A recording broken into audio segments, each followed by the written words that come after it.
రాష్ట్రంలో మహిళలు ఆర్థికంగా ఎదిగితేనే రాష్ట్ర ఆర్థిక వ్యవస్థ కూడా బలపడుతుందని అన్నారు బెల్లంపల్లి ఎమ్మెల్యే గడ్డం వినోద్. మహిళల్ని కోటీశ్వరులు చేయడమే లక్ష్యంగా ముఖ్యమంత్రి రేవంత్ రెడ్డి ముందుకు సాగుతున్నారని చెప్పారు. బెల్లంపల్లిలోని ఎంపీడీఓ కార్యాలయంలో ఇందిరమ్మ మహిళా శక్తి చీరల పంపిణీ కార్యక్రమానికి ముఖ్య అతిథిగా హాజరై మహిళలకు చీరలు పంపిణీ చేశారు గడ్డం వినోద్. మహిళా స్వయం సహాయక 30 సంఘాలకు బ్యాంకు లింకేజ్ ద్వారా 5 కోట్ల రుణాల చెక్కును అందజేశారు. ప్రత్యేకంగా మేము అంకితమైన మా నాయన 70 ఏళ్ళు పనిచేసిన జనాలకు అందరూ తెలిసిన విషయమే. ఇప్పుడు నేనైనా కానీ మా తమ్ముడైనా కానీ మా తమ్ముడు కొడుకైనా కానీ ప్రజలకు సేవ చేసే కార్యక్రమం తప్ప మాకు ఉద్దేశం ఏమీ లేదు.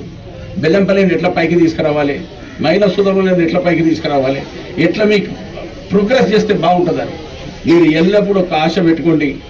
నేనున్నా మీ వెనుక, మీకు ఏం కావాలన్నా తీసుకోండి. మా సీనియర్ క్యాడర్ ఉన్నారు, మీరు ఎప్పుడు ఏం అడిగినా కూడా దీంట్లో వెనుక పోయే సమస్య లేదు.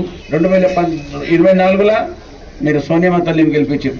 నేను ఇవన్నీ మీకు ఎందుకు చెప్తున్నా అంటే ప్రజాశక్తి జనాలకు ఎట్లా ఫ్రీడమ్ ఇవ్వాలి, మీకు ఎట్లా పని చేయించుకోవాలి, మీకు ఎంత కంఫర్ట్ ఉంటుంది, మీ దగ్గర ఉన్న శక్తిని మీరు కాపాడుకునే బాధ్యత కాంగ్రెస్ పార్టీ ఇస్తుంది.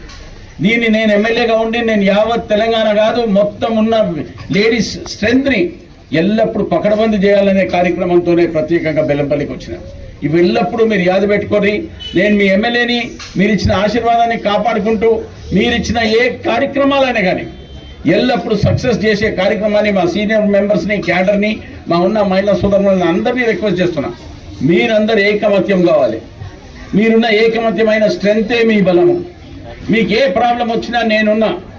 దీనికంటే ముందు 10 ఏళ్ల సంది ఉన్న సమస్యలు కావు. ఇప్పుడు కాంగ్రెస్ పార్టీ తీసుకున్న పకడ్బందీతో 24 నెలల సంది ఇచ్చిన మాటలను నిలిపించుకొని ఇంకొక 2-3 ఏళ్ళు ఉన్నాయి. మళ్ళీ మహిళా సోదరులకు ఏ ఫెసిలిటీస్ ఇవ్వాలి, బస్ ట్రావెల్ ఇచ్చారు, సన్న బియ్యం ఇచ్చారు, ఇప్పుడు మీకు చీరలు ఇస్తున్నారు, మీకు ఫ్రీడమ్ ఇచ్చుకుంటా ఉన్న పలుకుబడి ఉన్న సెల్ఫ్ హెల్ప్ గ్రూప్స్ కూడా చాలా పెద్ద ఎత్తున చేసే కార్యక్రమాలు ఉన్నది. కొంతమంది మీరు చిత్తశుద్ధితో పనిచేయండి. లక్పతి కరోడ్పతి అయ్యే అవకాశాలు ఉన్నాయి. ఇంటెలిజెన్స్ యూజ్ చేసుకోండి. మా ఎంఆర్ఓ గారు ఉన్నారు, జ్యోత్స్న మేడం, ఆమె రకరకాలుగా లేడీస్ని సపోర్ట్ చేసుకునే కార్యక్రమాలు ఉన్నది. మా శ్రీనివాస్ ఉన్నారు ఎంపీడీఓ, ఆయన ఎట్లా చేయాలో చేసే కార్యక్రమాలు ఉన్నాయి. ఇండ్ల సమస్య గురించి వచ్చింది, ప్రతి ఒక్కరికి ఇల్లు దొరికే కార్యక్రమాలు ఉన్నాయి. నేను మన కాన్స్టిట్యున్సీ 3500 ఇచ్చారు, కానీ నేను దాన్ని ఎక్కువ చేపించే కార్యక్రమాన్ని ప్రత్యేకంగా ముఖ్యమంత్రి గారితో కూడా మాట్లాడినా.